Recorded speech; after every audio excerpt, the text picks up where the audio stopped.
Well, here we are again for our second web-based annual parochial church meeting, our APCM. And from the outset, I want to start by saying a huge thank you. Thank you for all that you've done and been doing in partnering with Christ Church and with St Barnabas over the course of this last year, throughout 2020. Whether that's been through prayer, through giving financially, through helping to make so much of church life happen, through our shared service to our wider communities, or from just being part of our various forms of worship, online and in person. Thank you. From a personal point of view, this has undoubtedly been one of, if not the most stretching years of my life. But to share it with you and to see so many of you thriving, not just surviving, has been really, inspiring. So thank you again. Now, our vision, whether it be for Christ Church or St Barnabas, is quite simply to be salt and light in our communities, bringing God's love and life into our communities. And what I'm going to speak to now is essentially all about how we might do that better in this next season of church life, hence the language of Church Next.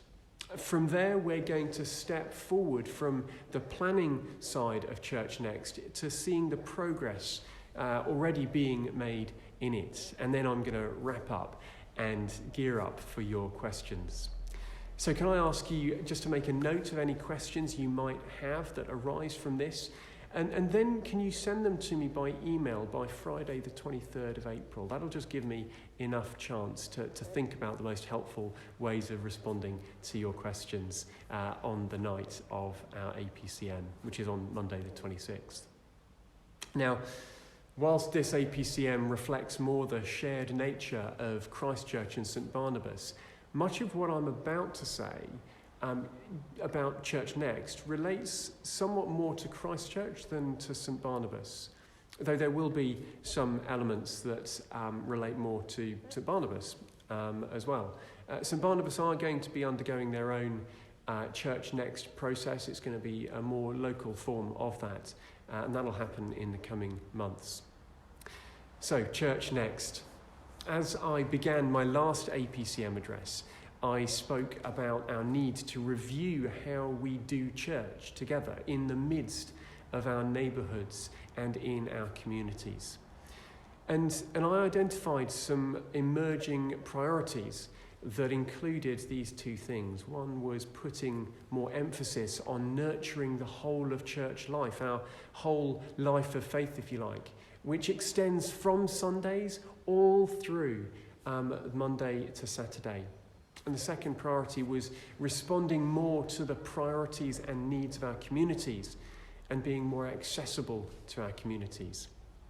So in the light of the far-reaching societal changes we and our communities have gone through, if we want to stand any chance of achieving our vision as a church, we need to change in ways that better complement and connect with our communities.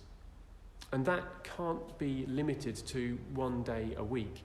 In short, we need to use our experiences of the pandemic to do three things. To reflect on our relevance and our reach in our communities, to imagine our ways and means of growing together and reaching our neighbours, considering long-standing and emerging needs better, and three, reroute our course to be more fluidly and fruitfully present with our communities. And that's what we've been doing through the evolving Church Next process. So let me now outline how that process has been going and is going still. One thing that's clear to us is that at Christ Church, our essential strategic vision and what makes us, our core values, they remain the same. So by 2025, we still aim to be welcoming at least 150 new followers of Jesus. We still aim to be discipling twice as many children, young people, through regular groups, releasing at least 15 emerging leaders into calls in ministry and mission, and commissioning a team to grow at least one new worshipping community. Also, redeveloping our halls. That remains a vision priority, but more time will be needed to build appropriate confidence in how we'll actually be using our halls in the years ahead, especially with respect to our work with children and young people, and of course in the light of the whole of the Church Next process. And as far as what our core values at Christ Church are, they remain the same too. We still seek to reach our neighbours with love and authenticity. We still seek to teach the Bible with care and integrity, to pray persistently with purpose and expectation, to grow together with generosity and joy, and to go out as servants, leaders, and witnesses. But in the same way that annually we review our seasonal vision, our seasonal priorities, if you like, to meet our strategic vision, we need to be open to amend how we identify ourselves before our wider communities, especially in the light of who we need to be to our communities now and in the next few years. So whilst at Christ Church we are still a spirit-filled family following Jesus to change the world, we do need to reimagine and refresh that statement. But more on that in a few moments. Essentially, as we honestly reflected on our relevance and our reach, our presence and our potency in our communities, and for our communities, we felt that we were falling some way short of where we could be and where we want to be. So we began to reimagine. Now, over the last 12 months, our reflecting and reimagining have moved us from blue sky kind of thinking to gradually becoming much more focused. The widest input came last year in the summer survey, which amongst many other questions included one asking what we should consider for Church Next. And many of you will have seen my email, the Wordle infographic I sent out a few weeks ago, highlighting the most common responses from that particular survey, which matched really quite closely, actually, with lots of anecdotal evidence, gut feelings, and with wider trends. Around that time came the original Church Next team, 75% of which were elected church leaders. The rest were invited by me. That team met 4 times. Here we explored a wide range of studies, articles. We're considering what was happening through the pandemic and how churches might need to reimagine church life and their wider community presence through it. This team then split into 3 identifiable Church Next groups, drawing wider input into the reimagining process. Those 3 groups were the Church Life Gathered group, the Church Life Scattered group, and the Community Presence group. Again, most of the people in those groups were either elected leaders or employed leaders in church. The 3 groups met several times as independent groups, and each group produced a report outlining a wide range of creative ideas that could be considered as we reimagine what church life might look like. Subsequently, the standing committee, plus various members of the staff team, met twice to discuss those 3 reports and to try and identify the foundations upon which we might build and to home in on those sorts of priorities that we want to prioritise, essentially, as we do our reimagining. The result, under the oversight of the PCC, was the tighter formation of those 3 reimagining groups to become 3 rerouting teams who are currently tasked with shaping the detail and planning the timeline for introducing Church Next. Those three teams are drilling down into three core areas of church life: our gathered life, our scattered life, and our community life, which we believe, when appropriately aligned, form the perfect context for new life, for new spiritual life, to grow and flourish. Hopefully the Venn diagram helps to visualize that. So let me explain what those three core areas of church life are and how those three teams will be focusing their time and energy. Naturally and rightly, there's significant overlap across those three core areas of church life. But here's how we might understand each one of them. Gathered life represents the larger coming together of church family, predominantly, but not exclusively, on Sundays. And it's also where worship and teaching and communion form the focal points.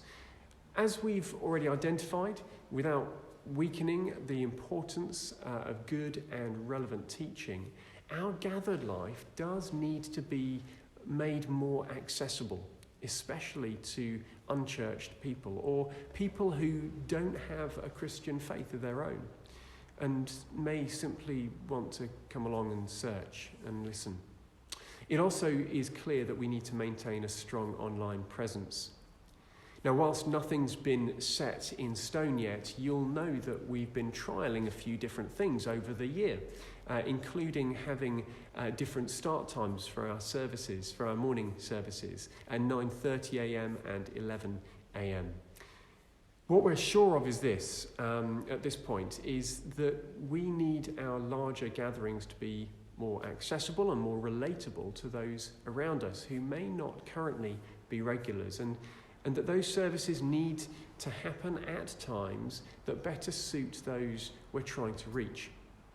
So the Gathered Life team, chaired by myself, are focusing on service patterns and service styles, and also on what we might call our young life, our regular gathered provisions for children and young people. Scattered life represents the dispersed or scattered presence of the church, especially Monday to Saturday, as individuals and in smaller bubbles or groups. Our scattered life most often relates to where deeper discipleship happens as we do life together. It's also where we might find more meaningful opportunities to show and share God's love and life with those around us, whether that be in the workplace or any other context. So the Scattered Life team, chaired by Stephen Scott, are focusing on how we might better envision and invest in lay leadership and personal discipleship. That basically means better supporting home group leaders, offering ongoing training and helping them identify and utilise constructive resources. It also means trying to inspire and encourage one another to live out our faith and express it more fruitfully as we share stories and testimonies with one another, perhaps through vlogs or brief interviews of church members about their different workplaces, communities or contexts. Community life represents our involvement as a church in our wider communities to grow a deeper sense of community. Ultimately, community that hovers around the values and priorities of God's kingdom. And so to serve and support the particular needs of our communities. So the Community Life team, chaired by Anne Wilmot, are focusing on putting together a clearer vision and strategy for increasing our community presence and community engagements as a church by building on what we've already begun during these 3 lockdowns over 2020. This will include trying to develop a community development hub akin to, or maybe even an extension of, Hope Nottingham, probably in Innermuck and possibly at St Barnabas. So in a nutshell, that's the church life side of Church Next. Now, earlier I talked about our need to refresh how we identify ourselves before our wider communities. Whilst there's nothing wrong with our current identity statement, in the light of all that's happened over this last year and our need to reimagine so much, we do need a clearer picture, statement or tagline that more sharply captures what we're about. Our current identity statement accurately explains that we are a spirit-filled family following Jesus by celebrating God together and sharing his transforming love to change the world. Or in short, a spirit-filled family following Jesus to change the world. However, its language isn't as easily accessible as it could be, and it doesn't quite convey the kind of purpose for which we need to exist in Chilwell. One of the impacts of the pandemic has been to increase interest in the local over the global. So to change the world is less prominent in the minds of those around us. So after rounds of consultation and input from various people along the way, with numerous ideas floated, we've narrowed down a refreshed strapline to this, that we are one family following Jesus every day and growing community around his love and life. Or in short, one family following Jesus, growing community.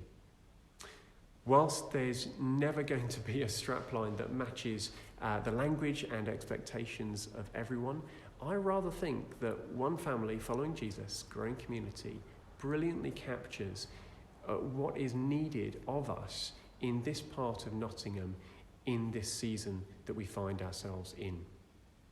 And I'd love to hear your thoughts, your comments on that over the coming weeks. In fact, over the coming weeks, I'd love to hear your thoughts and comments on all that I've said so far. But now, as I begin to come into land, I want to look ahead to another thing that's been building for a long while now, about which I'm also really excited. One of the most exciting things for me as we look forward into this year is the arrival of Tom and Helen Murphy in June. Tom's joining the staff team in the new role of Church Growth and Planting Enabler. In his role, he'll seek to energise and spearhead our efforts to break new ground and bring new life in our communities. To do that, he'll be seeking to inspire us, equip us, and release us into our communities so we might better bless and transform our communities with the love and life of Jesus from where they are at. And what's especially exciting is that Tom's arrival and all that he'll be doing aligns so beautifully with where our renewed focal areas of church life are going to be. I love it when I see God threading things together, especially in ways that we never had originally envisioned. Now, Tom comes with bags of experience, excitement and energy, so I'm really looking forward to him getting going. One of Tom's primary objectives will be, within 18 months of starting, to see us start a new worshipping community, and most likely in Umnook. If you're not sure what a new worshipping community might be, I would say it's not really a distinct church in itself. Rather, a new worshipping community is a community of people gathering regularly around the person of Jesus, increasingly seeking to serve the priorities of his kingdom. And if you think you might like to be a part of that, or find out what being a part of that might look like, I know Tom will be really, really pleased to hear from you once he's started. So we've covered the planning of Church Next and introduced some of the ongoing progress of Church Next.